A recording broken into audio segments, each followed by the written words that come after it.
안녕하세요. 전산세무 1급 제77회 기출문제 이론편 보겠습니다. 문제 1번. 주식회사 서울은 이익준비금을 재원으로 한 무상증자를 실시하였다. 이로 인해 발생되는 변화에 대해서 옳게 설명한 것은? 이익준비금을 재원으로 무상증자했다고요? 회계 처리 어떻게 됩니까? 차변에 이익준비금 얼마? 대변을 자본금 이렇게 회계 처리할 겁니다.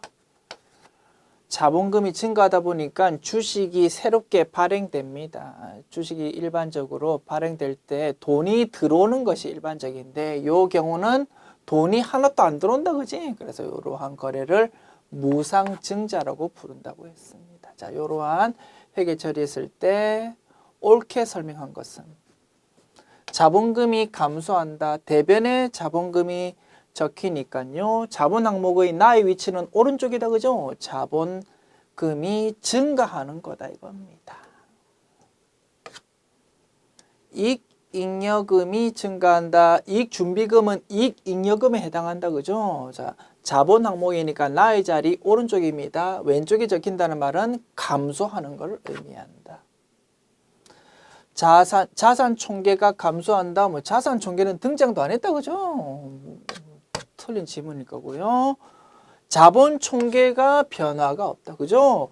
왼쪽에 기록되는 것도 자본 항목, 오른쪽에 기록되는 것도 자본 항목. 그래서 자본 총계로 따지면 변화가 전혀 없는 거다 이겁니다. 그래서 정답은 4번 되겠고요.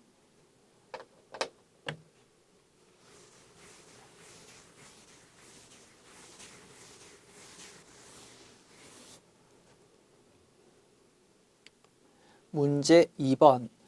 주식회사 강원은 자금 조달의 목적으로 아래와 같은 사채를 발행하였다. X3년도 12월 31일에 상각될 사채 할인 발행 차금은 얼마일까?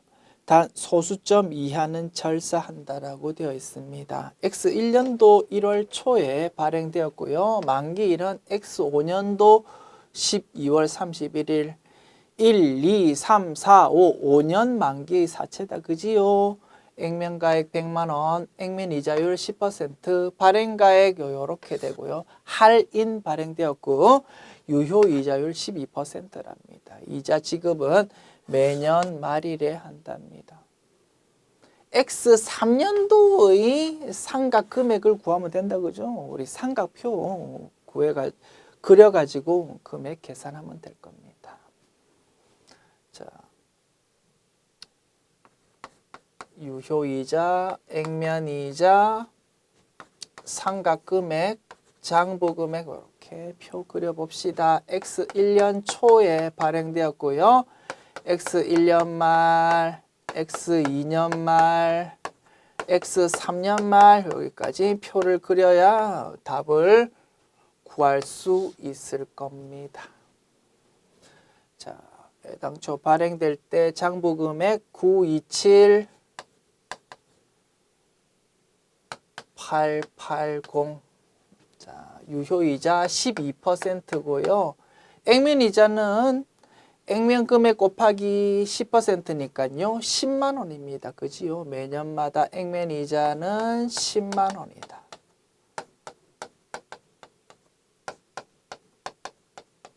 됐습니다. 자, X1년도 말의 유효이자는 927880 곱하기 12% 111345 나옵니다. 111345. 여기서 10만원 빼면 상각금액 11345 이렇게 계산되고 927880에서 11345 더하면 927880 나옵니다. 939 226 이렇게 계산될 거고, 그래서 X4년 말, X5년 말 뭐 이렇게 표를 이제 구한다면 결국 X5년도 말에 요 금액에서 출발해 가지고 결국 어디로 도달한다고요? 10만 원이라는 액면 금액으로 도달할 거다 이겁니다. 자, 계속 구합니다. 그럼 X2년도 말의 유효이자 금액은 939225 곱하기 0.12 하면 112 707 될 거고요. 여기서 10만 원 빼면 12707 나올 겁니다. 그러면 939225에서 12707 더하면요. 939225에서 요거 더하면 951 932 나오고 여기서 12% 곱하면 114 231 뭐 요렇게 계산될 거고 여기서 10만 원 빼면 이제 우리가 원하는 정답 나옵니다. 1 4 2 3 1 요렇게 계산된다 이겁니다. 요렇게 계산되면 X 3년도 말의 장부 금액은 뭐 참고로 계산해 보면 951 932 이렇게 돼 보면 966 163 이렇게 계산될 겁니다. 자, 정답은 14231 정답 2번이 되겠습니다. 시간이 엄청 좀 걸리겠다 그죠? 요 문제 풀 거면 제가 1990년대 말쯤에 최초음으로 공인회계사 1차 시험을 쳤었는데요. 그 시험장에서 요 문제가 출제되었습니다. 그래서 이 문제 해석할 때 옛날 생각이 막 들었는데요. 골치 아픕니다. 이거를 풀면은 푸는데 그지 시간이 너무 많이 걸린다 이겁니다. 한 20몇 년 전 문제인데 이렇게 또 출제가 되네요. 별로 좋지 않은 것 같고요. 자, 이런 문제가 출제되면 언제 할 수 없이 조금 요령을 하나 써먹는 것이 좋을 거라고 생각됩니다. 언제 이거 뭐 그리고 앉아 있습니까? 그죠? 마음이 막 지금 급해 죽겠는데.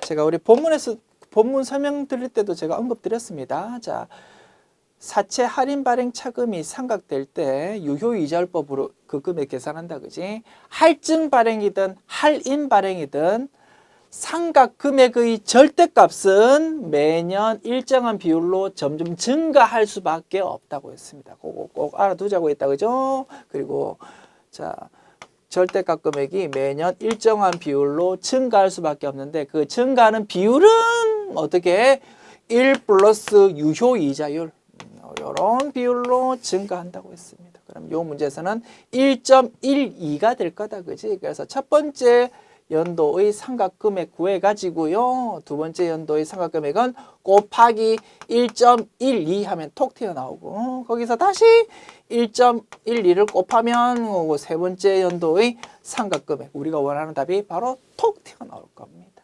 계산해 볼게요. 11345 1.12를 이제 곱할 겁니다. 11345에서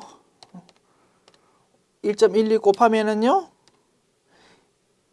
12707 나오고 그 다음에 거기서 다시 1.12 곱하면 14231 톡 튀어나옵니다. 됐습니다. 지웁니다.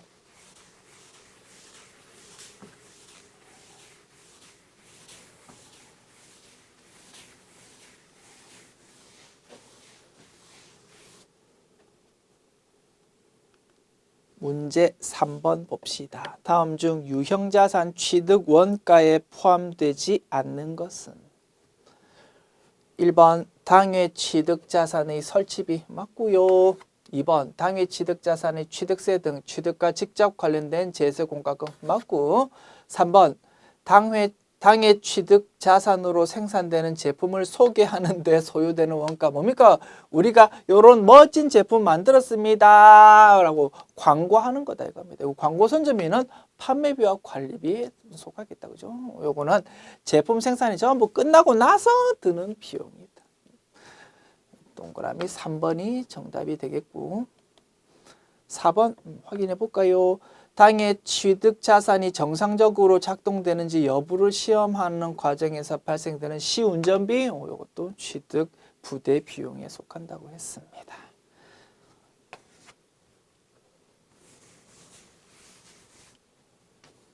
문제 4번. 다음은 주식회사 세무의 자본 내역이다. 주식회사 세무가 보유하고 있는 자기 주식 취득가액은 주당 4만 원, 요거를 100주를 주당 6만 원에 처분한 경우 분개할 때 자기 주식 처분 이익 계정 과목 금액은 얼마일까요? 라고 묻고 있습니다. 자기 주식 처분하는 거래다, 그죠? 자기 주식이 자본 조정에 해당하지만 자기 주식 처분 거래 생각할 때는 그냥 마치 자산을 처분하는 걸로 생각하고 회계 처리하자고 했습니다. 차변으로 기록되어 있던 자기 주식을 대변에 적어서 없애면 됩니다. 얼마짜리였습니까? 애당초 취득할 때 한 주당 4만 원 주었고요. 100주입니다. 100주 곱하기 4만 원, 400만 원 되겠다. 그죠? 그 금액이 차변에서 대변으로 적혀서 없어질 거다. 차변에는 돈 들어온 거 적으면 됩니다. 그죠? 얼마 들어옵니까? 100주를 주당 6만 원에 처분했으니까 600만 원 들어옵니다. 현금으로 들어왔다라고 가정할까요? 그러면 200만 원 이익 봤다, 그지? 200만 원만큼 자기 주식 처분 이익 그렇게 기록하고 싶은데 자기 주식 처분 이익 기록하기 전에 나의 반대 포지션인 자기 주식 처분 손실이 혹시 있는지 살펴보자고 했습니다. 있다, 그지? 자기 주식 처분 손실이라는 게 100만 원 있으니까 요건 먼저 없애고 자기 주식 처분 손실 요거 먼저 100만 원 없애고 나머지 부분 100만 원만큼만 자기 주식 처분 이익으로 기록하자라고 했습니다. 정답은 1번. 지웁니다.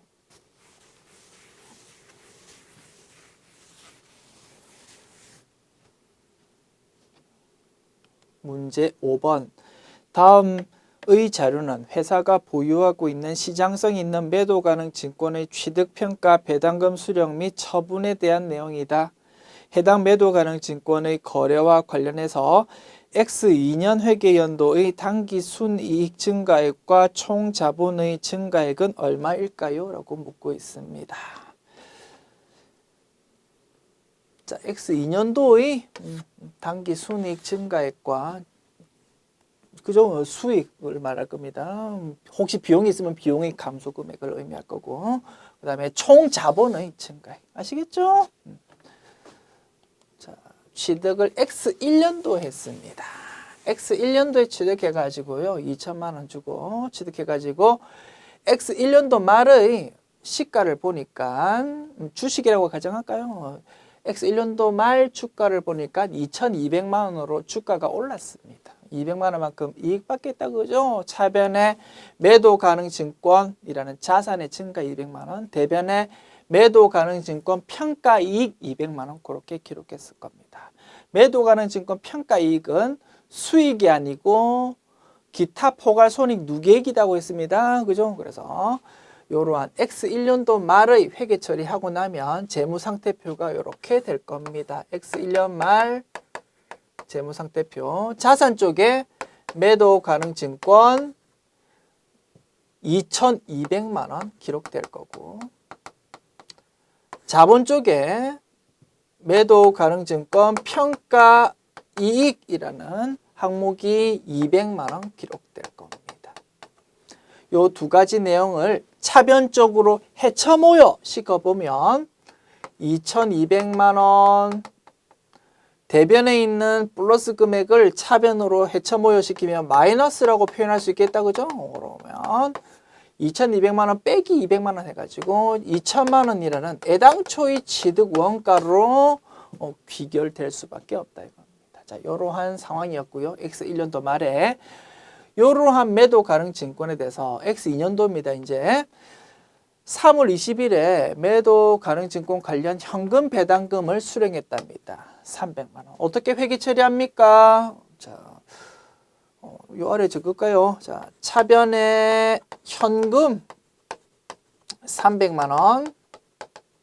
대변에 배당금 수익이지 뭐, 그죠?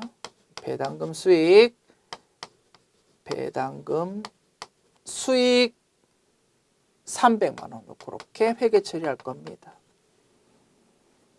그 다음 6월 7일에 해당 매도 가능 증권 처분에 의한 현금 수령액 2,500만 원이랍니다. 매도 가능 증권 요거 팔아먹었다 이겁니다.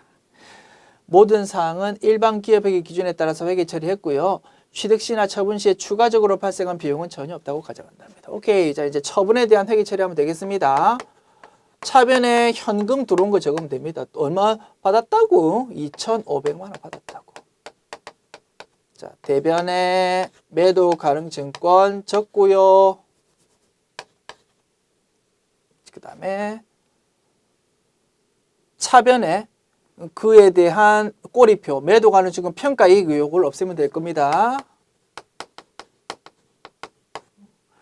그래서 요 두 금액을 결국 순액으로 따져보면 얼마가 된다고요? 애당초 취득원가액 2천만 원이 될 수밖에 없다. 그래서 2천만 원 애당초 주고 산 거를 2,500만 원 주고 팔았으니까 결국 처분 이익은 얼마 나온다고요? 500만 원 나올 수밖에 없다 이겁니다. 됐죠? 요게 중요하다고 있습니다. 돈 받은 거랑 뭐 비교한다고요? 애당초 취득했던 요거랑 비교한다고. 그 이유는 뭐 매도 가능 증권 평가 이익이라는 것이 수익 항목으로 싹 가버리는 게 아니고 재무 상태표에 버젓이 남아 있기 때문에 이러한 결과가 나온다고 했습니다.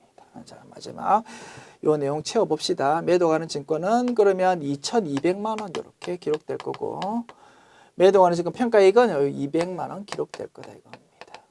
그래서 순액으로 따져보면 2,200만 원 빼기 200만 원 해가지고 2천만 원 그것이 사라지는 것으로 분석할 수 있는 거다.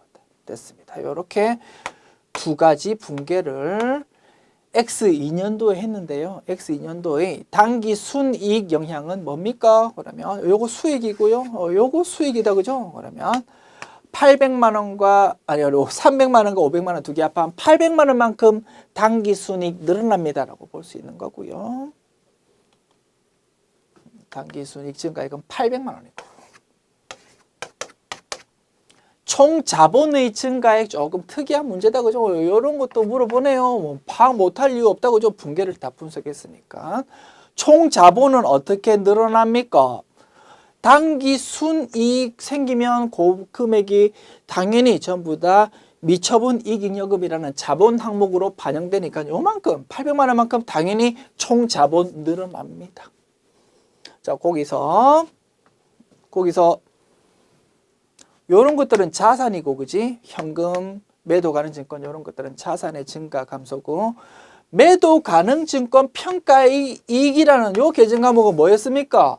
자본 계정 과목이었다. 그죠? 요게 차변 쪽에 기록되니까 자본이 감소한 걸로 볼 수 있을 겁니다. 그죠? 그래서 800만 원만큼 총 자본이 늘어났다가 200만 원만큼 감소하는 거니까 600만 원만큼 총 자본이 증가했다라고 분석할 수 있을 겁니다. 됐죠? 뭐 다소 특이한 문제가 출제되었지만 못 풀 이유 전혀 없다. 됐습니다. 정답 1번. 지웁니다.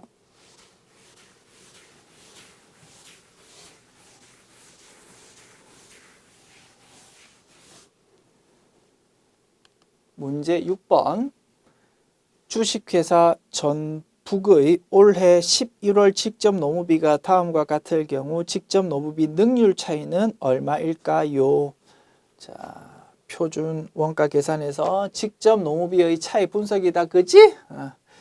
AP, AQ, SP, AQ, SP, SQ. 빨리 분석해 봅시다. 임률 차이가 5만 원 유리. 예쁘게 쓸게요. 그 다음에 능률 차이가 이제 능률 차이를 이제 구해야 되는 거고. 직접 노무비 발생액이 14만 2천 원. 직접 노동시간, 실제 직접 노동시간이 4만 8천 시간. 표준 직접 노동시간이 4만 6천 시간. 이렇게 분석할 수 있습니다. 그러면 SP 곱하기 AQ는 얼마가 되는 겁니까? 142,000원에서 5만원, 이게 이제 유리한 거니까 요 금액이 A 금액이라고 할 때 요 금액이 A 금액보다 지금 작은 거다 이거다, 그죠? 142,000원이. 그러면 142,000원 플러스 5만원 한 것이 A 금액이 될 겁니다. 플러스 5만 하면은 192,000원 이렇게 금액 계산될 거고, 192,000원에서 48,000원을 나누면은 4라는 금액이 SP로 계산되고요. 그러면 4 곱하기 46,000 이렇게 계산하면 184,000원이 SP 곱하기 SQ 금액이 되고, 그러면 요 금액 분석해 보면 8,000원만큼 요 A 금액이 요 B 금액보다 큰 거니까 불리하다라고 볼 수 있겠다, 그죠? 이렇게 분석할 수 있겠다. 8,000원 분리라고 되어 있는 게 정답 3번이 되겠습니다. 지웁니다.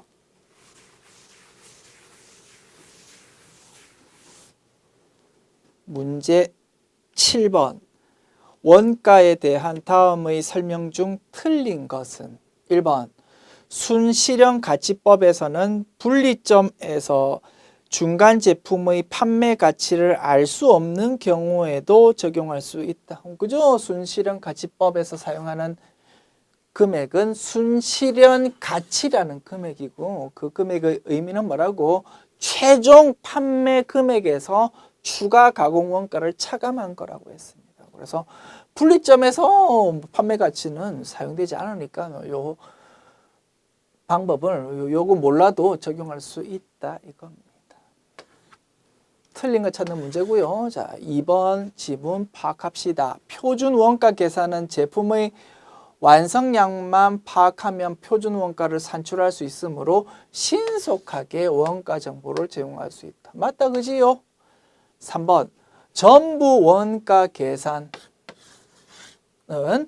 변동 제조 원가뿐만 아니고 고정 제조 원가도 포함해 가지고 계산한다. 그죠? 고정 제조 원가도 제품의 원가로 보아서 금액 계산한다고 했습니다. 이와 달리 비교되는 개념 뭐였습니까? 변동 원가 계산이라는 제도다, 그지? 변동 원가 계산이라는 제도에서는 고정 제조 원가는 그 성격이 생산량과 관계없이 항상 총원가가 일정하다 보니까 그 금액은 고정 제조 간접비는 생산을 많이 하면 많이 할수록 단위당 원가가 지금 작아지는 성격이 있기 때문에 자칫하면 무조건 생산 많이 하면 성과가 좋게 나오는 그러한 약간 왜곡된 결과를 초래할 수 있기 때문에 분석할 때 고정 제조 원가는 제품의 원가로 보지 않고 판매비와 관리비 같은 그러한 원가로 처리해 가지고 요 고정 제조 원가를 빼고 나머지 금액 가지고 원가를 산출하는 방법이라고 했습니다. 이러한 원가 계산 방법이 필요한 이유는 뭐라고요? 성과 평가를 좀 잘 해보려고 할 때 필요하기 때문이라고 말씀드렸다. 됐죠? 그 내용을 묻는 문제고요. 그래서 요 3번 지문도 맞다 이겁니다. 그러면 1, 2, 3번 맞으니까 정답은 4번 되겠다, 그지요? 4번 표준 원가 회계는 주로 대외적인 보고 목적으로 사용되는 원가 회계 방법이다. 이게 틀렸을 겁니다. 표준 원가 회계라는 것은 뭡니까? 표준치를 가지고 빨리 원가 정보 산출한 다음에 실제 원가 나중에 파악되면 차이 분석을 해가지고 뭐가 잘 됐는지 뭐가 잘못되었는지 그렇게 내부적으로 원가 통제를 하기 위해서 고안한 원가 회계 방법이라고 했다 이겁니다. 외부에 공시하는 재무제표 만들 때는 당연히 실제 원가 가지고 금액 작성해야 될 겁니다. 그래서 표준 원가 회계는 대외 보고 목적이 아니고 내부적으로 원가 통제하기 위한 목적이라고 볼 수 있다. 대외적인 보고 목적은 실제 원가 계산이라고 보아야 될 거다. 아시겠지요? 지웁니다.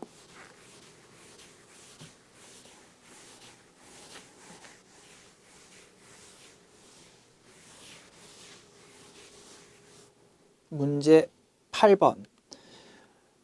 컴퓨터를 생산하는 주식회사 한결에서 공손품은 제품을 검사하는 시점에서 파악한다. 월 초 제공품 완성도 30% 600단위, 당월 생산 착수량 1,400단위, 당월 제품 생산량 1,700단위, 월말 제공품 완성도 80% 200단위이다.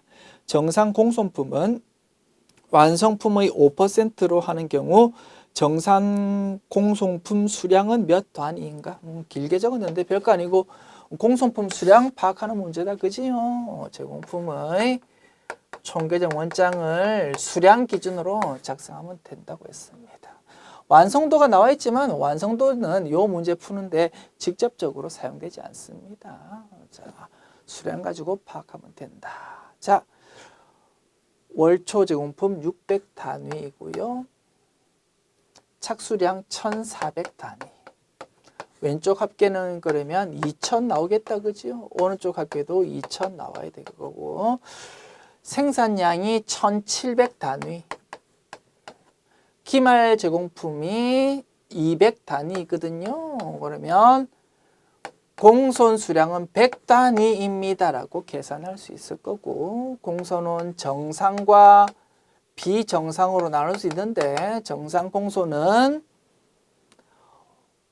완성품의 5%랍니다. 1700 곱하기 5% 하면 되지 뭐.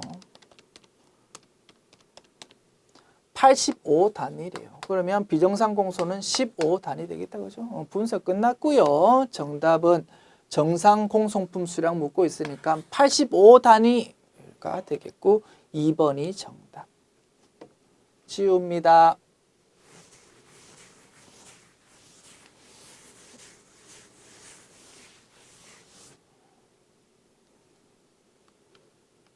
문제 9번. 주식회사 백두산은 제조 간접비를 직접 노무 시간으로 예정 배부하고 있다. 당기 말 현재 실제 제조 간접비 발생액이 615만 원이고 실제 직접 노무 시간이 5만 시간일 때 당기의 제조 간접비는 15만 원 과대 배부된다. 이 경우 제조 간접비 예정 배부율은 직접 노무 시간당 얼마일까? 정상 개별 원가 계산 묻고 있는 거다. 그죠? 자, 직접 노무 시간으로 예정 배부하고 있고 실제 제조 간접비 615만 원인데 요거는 15만 원 과대 배부된 결과랍니다. 그러면 배부된 금액은 얼마라고요? 615만 원에서 15만 원 플러스 한 630만 원이 될 거다 이겁니다. 그러니까 이렇게 분석해 보면 15만 원 과대 배부다 이거지. 됐죠? 자, 요게 예정 배부 금액인데요. 요 예정 배부 금액은 실제 조업도 곱하기 예정 배부율이라고 했습니다. 자, 예정 배부율.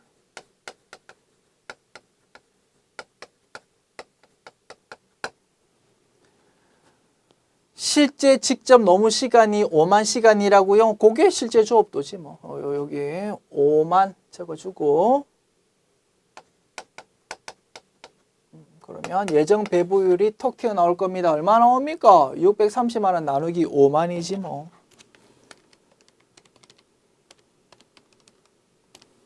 (126이라는) 예정 배부율이 톡 튀어나옵니다.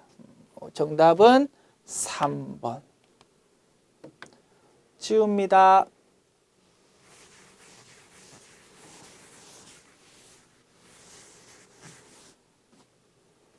문제 10번 봅시다. 연산품 ABC에 대한 결합원가 60만 원을 순실현 가치기준법에 의해서 배부하는 경우 전체 제품의 매출 총이익은 얼마일까요? 자, 일반적으로 순실현 가치기준법에 의한 결합원가 계산 문제가 출제될 때 A, B, C 제품 중에서 A 제품의 배부되는 금액은 얼마일까요? 뭐 그런 식으로 출제가 되는 것이 일반적인데요. 이 문제는 조금 이제 그런 스타일로 너무 자주 출제되다 보니까 조금 변형해가지고 출제했다 이겁니다. 시간이 촉박한 과정에서는요, 그런 게 눈이 안 들어올 거다, 그죠? 그냥 바보같이 막 기존에 연습하던 대로 막 쭉쭉 풀고 나는데, 풀고 나면 좀 허무할 수가 있는 문제라고 볼 수 있겠네요. 한번 문제 봅시다. 자, 묻고 있는 거 뭐라고? 전체 제품의 매출 총이익 묻고 있다 이겁니다. 자, 우리 기존에 알고 있는 방식들을 일단 풀어볼게요. 자, 생산량, 판매 단가, 주가 가공원가 이렇게 나와 있으면 순실현 가치 구할 수 있다 그죠? 자, A 제품은 얼마입니까? 100 곱하기 2000 계산하면 20만 원 나오고요. 최종 판매 금액이 요게 매출액이 될 거다 그죠? 여기서 2만 원 빼면 18만 원이 순실현 가치다 이겁니다. B는요. 200 곱하기 1500 하면은 30만 원 나오고 여기에 매출액이다 그죠? 여기서 3만 원 빼면 27만 원 이렇게 금액 계산될 겁니다. 200 곱하기 2,500 하면 50만 원이라는 매출 금액 나올 거고 여기서 5만 원 빼면 45만 원이라는 순실현 가치 계산될 겁니다. 요 세 금액 합하면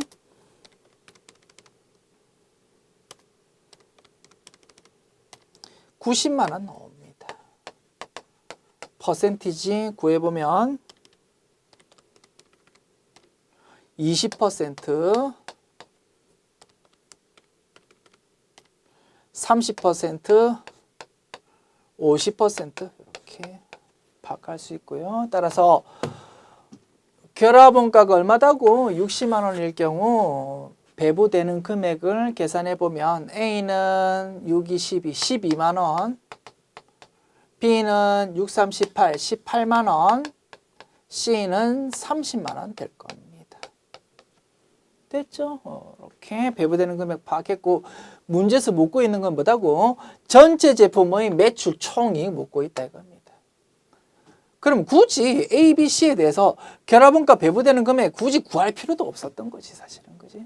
그런데 이제 문제 실제로 막 시간 촉박한 과정에서 풀다 보면 그런 내용이 지금 눈에 안 보일 건데요. 한번 이렇게 출제된 적이 있으니까 좀 특이하지만 이런 문제도 한번 구경해 두자 이겁니다.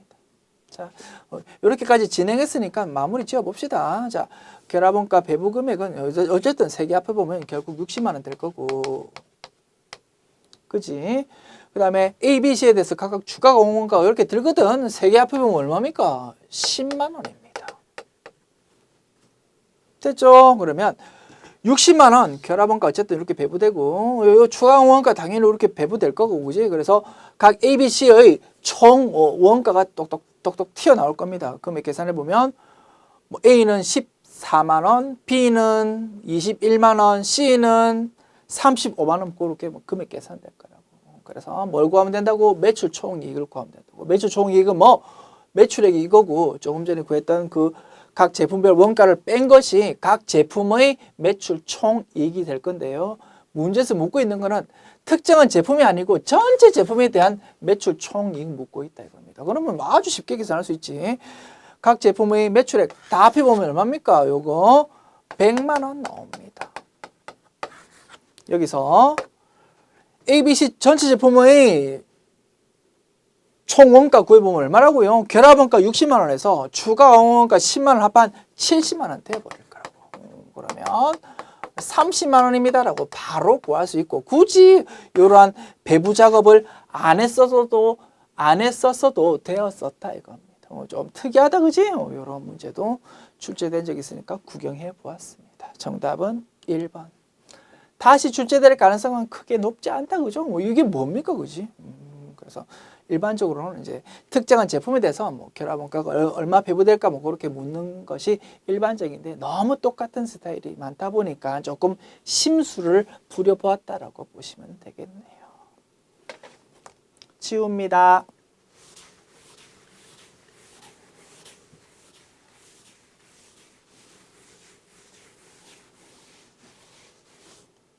문제 11번. 법인세법상 재고자산의 평가에 대한 설명으로 옳지 않은 것은 1번 법인이 재고자산을 평가함에 있어서 영업장별 또는 재고자산 종류별로 각각 다른 방법에 의해서 평가할 수 있다. 맞다, 그죠? 자산 종류별, 영업장별. 맞고요. 지금 옳지 않은 거 찾는 겁니다. 그죠? 2번 신설하는 영리법인은 설립일이 속하는 3년도의 법인세 과세표준 신고 기한까지 평가 방법 신고서를 납세지 관할 세무서장한테 제출해야 된다. 그죠? 최초 법인세 신고할 때 어떤 방법으로 평가할지 신고해야 된다고 했습니다. 3번 재고자산의 평가 방법을 임의 변경한 경우에는 당초 신고한 방법에 의한 평가 금액과 무신고 때의 평가 금액 중 작은 금액으로 평가한다. 여기 틀렸다, 그죠? 둘 중에 큰 걸로 평가한다고 했습니다. 그래서 정답은 3번. 4번 재고자산의 평가 방법을 변경하고자 하는 법인은 변경할 평가 방법을 적용하고자 하는 3년도의 종료일 이전 3개월 되는 날까지 신고해야 된다. 맞다, 그죠? 그래서 그 해당 사업연도가 끝나기 전에 3개월 이전까지, 즉 이 회사가 1월 1일부터 12월 말까지를 하나의 사업연도로 하는 회사라면 그 해당 연도의 9월 30일까지 신고해야 된다라고 했었습니다.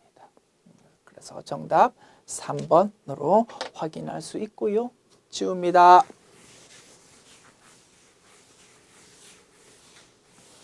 그래서 보십시오. 뭐 내용은 별거 아니다. 그죠? 우리가 당연히 알고 있는 내용이고 문제도 어렵지 않은데 처음에 이러한 세법 문제를 딱 보는 사람들은 깜짝 놀랍니다. 막 글자가 엄청 많으니까 그죠? 그런 좀 특징이 있는 것 같습니다. 그러나 우리가 키워드, 키포인트만 딱 잡고 있다면 전혀 어려울 것이 없다. 문제 12번. 다음의 비과세 근로소득에 대한 설명 중 옳은 것은 모두 몇 개인가? 엄청 까다롭게 출제했다, 그지? 뭐 옳으면 옳고 틀리면 틀린 거지, 그지? 옳은 거의 개수를 찾아라고. 그러면 세세한 내용까지 전부 다 파악해야 되잖아. 괜찮습니다. 이거 어떻게 이번 회차 기출 문제는 좀 어렵게 내십시오라는 그러한 지침을 받은 모양입니다. 그럴 때는 이렇게 출제될 수 있구나, 뭐 이렇게 구경해 두시면 되고요. 문제 분석 시작합시다. 옳은 거 파악해 봅니다. 국외 근로소득의 비과세 최대 한도는 월 100만 원이다. 이거 틀렸다, 그죠?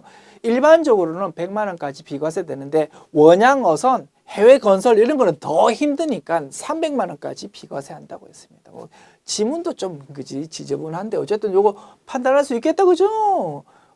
틀린 지문이다. 300만 원이라는 것도 있으니까. 생산직 근로자의 초과 근로수당의 비과세 요건은 월 정액급여 190만 원 이하다, 그지? 어쨌든 요 내용 틀린 거다 이겁니다. 직전과세기간의 총급액 2,500만 원 이하이다, 그죠? 국민건강보험법에 따라 사용자가 부담하는 국민건강보험료는 전액 비과세이다. 요거는 맞지요? 생산직 근로자의 초과 근로수당 비과세는 월 20만 원 이내의 금액이다. 그건 아니고 연 240만 원으로 규정되어 있습니다. 월 20만 원이면 곱하기 12 하면은 240만 원 동일하지 않습니까? 뭐 그렇게 판단하면 안 됩니다. 비과세 판단할 때는 월 단위로 판단하는 거 아니야. 뭐 한 달에 40만 원 주는 경우도 있잖아, 그지? 그거 가지고 비과세 뭐 이렇게 판단하는 게 아니라고 1년 단위로 240만 원까지 그렇게 판단해야 되는 거다 이겁니다. 그래서 이것도 좀 쪼잔한데, 그지? 판단을 할 수 있겠다. 이거 틀린 지문이다. 정확하게 들리면 연 240만 원이라고 딱 언급이 되어야 되는 거다.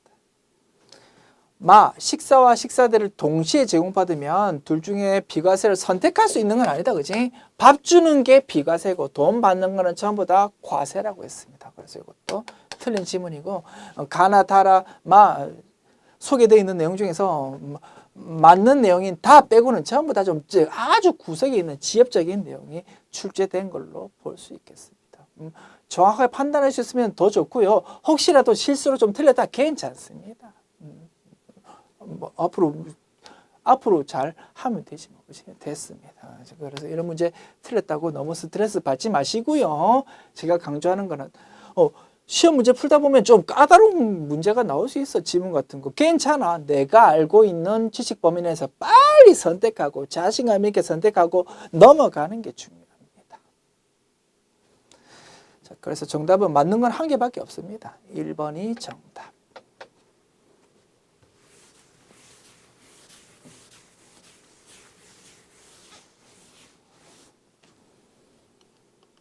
문제 13번. 부가가치세법상 납부세액 또는 환급세액의 재계산에 대한 설명으로 가장 틀린 것은? 자, 문제 풉니다. 자, 1번. 당해 취득일이 속하는 과세기간의 총 사용 면적에 대한 면세 사용 면적의 비율로 안분 계산한 경우에는 증가 또는 감소된 면세 사용 면적의 비율에 의해서 재계산한다. 자, 우리가 공통사용재화를 구입했을 때 원칙적으로 어떻게 안분합니까? 당해 과세기간의 공급가액 기준으로, 즉 이번 과세기간의 매출액 기준으로 과세 면세 비율을 발라냅니다.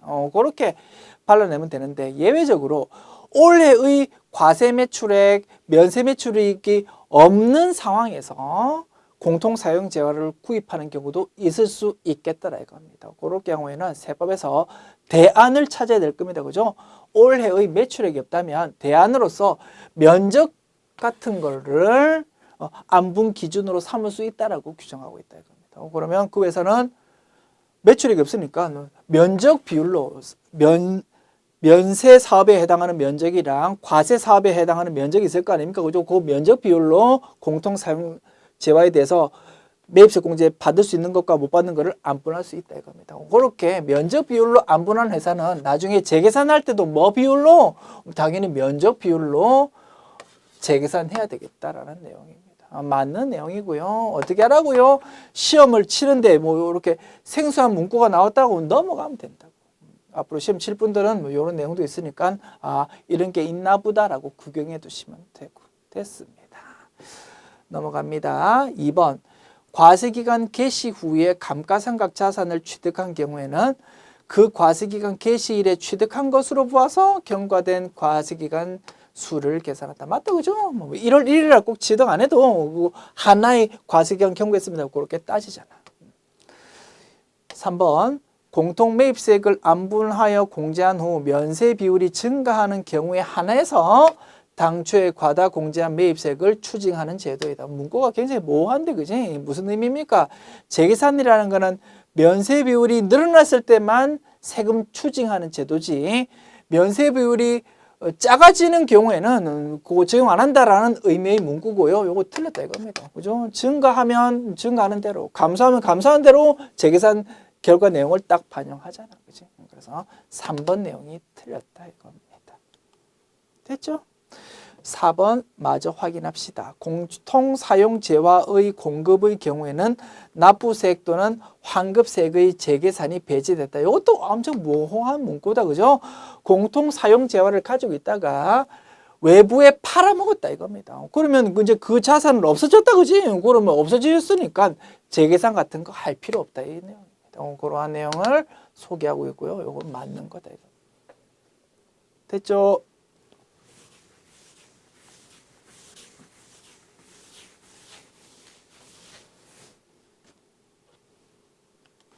문제 14번. 현행 법인세법상 결손금과 2월 결손금의 감소 원인에 대한 설명이다. 틀린 것은? 1번. 중소기업의 결손금을 소급공제 신청한 경우, 그럴 수도 있다, 그죠? 중소기업은 그럴 경우 어떻게 결손금이 사라지게 된다 이겁니다.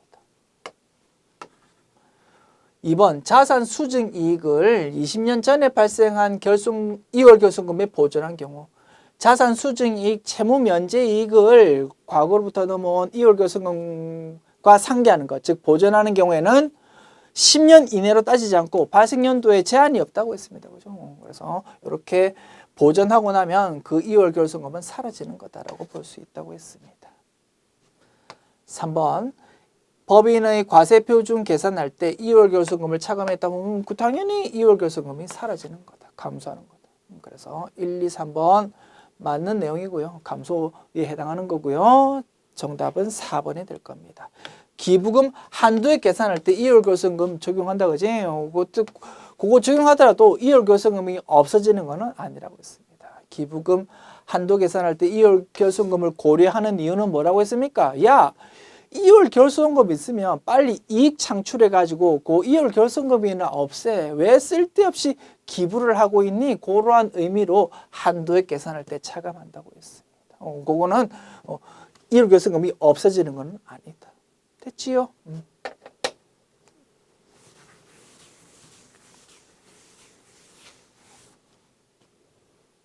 문제 15번.